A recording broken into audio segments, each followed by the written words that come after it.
Time for Mr. Truck, reviewing the latest innovations for your truck and trailer.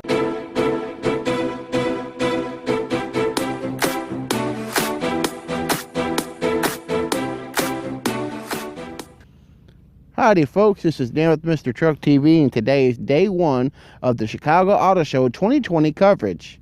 The first event of the day was at the Technology and Concept Garage, where they had us, gave us a whole bunch of cars and SUV crossover type deals to go ahead and test out and drive. And I know we're a truck-based channel, but unfortunately the closest thing to a truck that they had to drive today was a 392 powered Dodge Durango, but more on that in a little bit. And the only truck that they had there was a Ram Rebel concept truck that was sitting at SEMA. The first vehicle I happened to get in today was the Mustang Mach Ii. Well, I can tell you right now, 4 boys in that thing took off. I was sitting in the back. Man, that thing took off. Now, the surface was pretty slippery, and if you didn't have all-wheel drive, you were not putting power to the ground. So in the video you can see that the back tires start to break loose first, so like that's getting the traction first, and then you see the front tires actually kind of grip in there, and by the time the brakes get hit in that short little area there, you actually get up to about 45 mile an hour. And when you're sitting in there, I tell you, that sure is an impressive ride. Speaking of impressive rides, was the 2020 Police Interceptor Utility Hybrid. I believe that has the 3-liter V6 with the hybrid. It's got the 10-speed automatic in there. And I wasn't holding on to the camera when I took off, so it went flying as I took off flying. That thing has got some pickup, and one of the best things I see if you're going to buy one once they come available to the regular market after they're used, it's got a column shift and a regular key. They're actually pretty good and fast, and with the hybrid they should get pretty decent fuel mileage too. So if you're a municipality looking at those things, yeah buddy. There were a whole bunch of other vehicles there, and a couple Alfa Romeos that they had there. There's 2 GT500 Mustangs. I tried to get in one. I was successful to a degree. It was a fat man in a little car. It looked funny.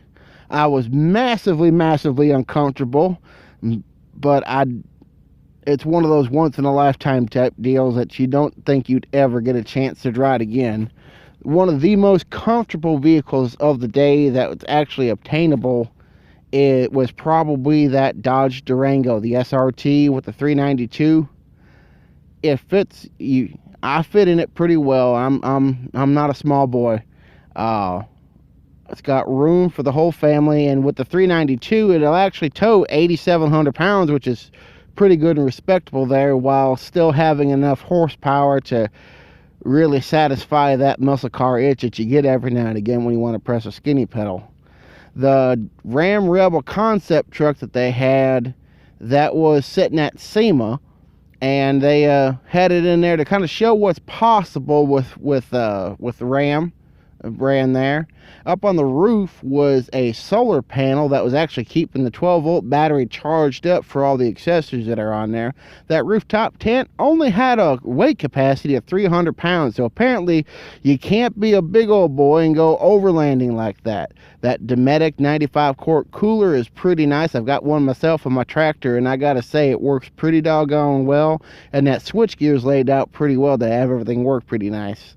After that was an event at the Ford thing, and there was a Ford GT. They called it their liquid carbon. Now, I wasn't exactly there because we had to take off for another event that would have been conflicting, because that is truck news. So, first off, when we got there, there was the 1 million mile Nissan Frontier. 2007 model with a 4-banger 5-speed manual. And it's the original engine and transmission. Clutch got replaced about 800,000 miles. That thing's been working around Chicago its entire life. One owner the entire time. Definitely shows the reliability of that particular combination there. The rot on it, yeah, because I mean, Chicago, you know, it's in the Midwest. They get snow, they put salt on the roads. Really practically nothing on the truck, just a little bit of rot in the right rear wheel well. The frame looked pretty decent. I asked the owner what did he do for preventative maintenance on for corrosion. Not a doggone thing. All the man did was wash the truck about once a week and drive it. That's it. And for 13 years old, sitting in the Rust Belt, I'd say it looks pretty doggone good. But one of the main attractions of the night was the brand new 2020 Nissan Frontier. On the outside, yeah, nothing's changed. Not a whole lot of nothing. On the inside and under the hood, well, that's where the changes happen. Under the hood is a 3.8 liter V6 mated to a 9-speed automatic. That's making 310 horse and 281 foot-pounds of torque. So it's supposed to increase the fuel economy, supposed to increase the towing capacity. None of those numbers are yet available, which is kind of unfortunate at this time. But on the inside, they made standard the push-button start, a leather-wrapped gear shift, and power windows. You no longer get the 4-liter. That's gone. Manual transmission, gone. The old automatic, gone.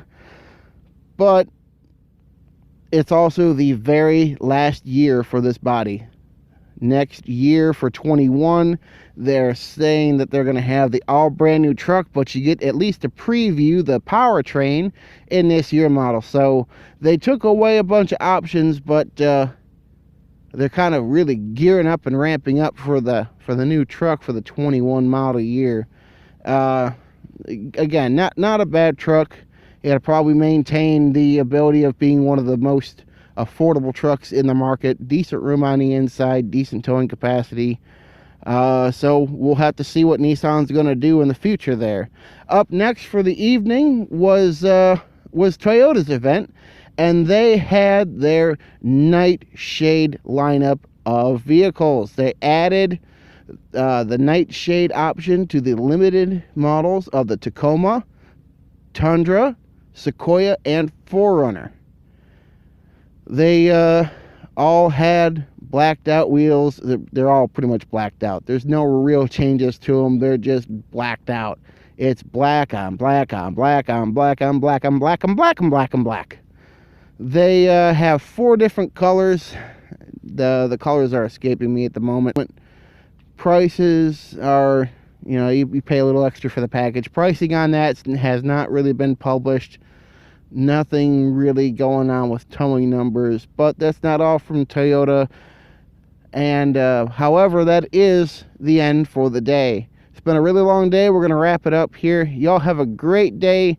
Be safe and stay tuned tomorrow for the next little teaser from Toyota. Y'all have a good day. Be safe. Bye-bye.